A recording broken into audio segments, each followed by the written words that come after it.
నిజం చెప్తున్నా darlings, cinema starting నుంచి ఎండింగ్ వరకు నవ్వుకుంటూనే ఉన్నాం. హలో డార్లింగ్స్, నమస్తే అందరికి. నిన్న వీకెండ్ కాబట్టి మా ఆటగాళ్ళతో మూవీకి అయితే వెళ్ళామన్నమాట. అది ఏ మూవీ అంటే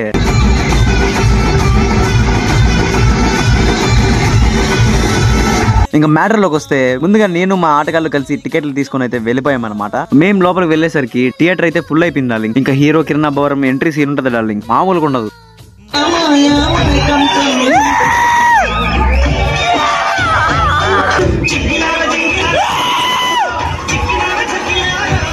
ఇంకా సినిమా మ్యాటర్లోకి వస్తే డాన్స్ వేనమా డాన్స్ ఇరుక్కు, ఫైట్స్ వేనమా ఫైట్స్ ఇరుక్కు, కామెడీ వేనమా డబుల్ ఇరుక్కు. నిజం చెప్తున్నా డార్లింగ్, నేను మా ఆటగాళ్ళు అయితే కంటిన్యూస్ గా నాన్ స్టాప్ గా నవ్వుకుంటూనే ఉన్నాం. అసలు ఎక్స్పెక్ట్ చేయలేదు డార్లింగ్స్, హీరో కిరణ్ అబ్బవరం ఇలాంటి సినిమా తీస్తాడని. సింపి పడేసిండు కిరణ్ అన్న. సో డార్లింగ్స్, కిరణ్ అన్న లాస్ట్ మూవీలో అయితే మనం అయితే ఉన్నాం అనమాట. అదే మూవీలో కామెంట్ చేసేయండి. ఇంతటితో మూవీ డే సమాప్తం. సో డార్లింగ్స్, ఇంత చూసిన తర్వాత కూడా మీరు లైక్ సబ్స్క్రైబ్ చేయలేదా? అయితే మీరు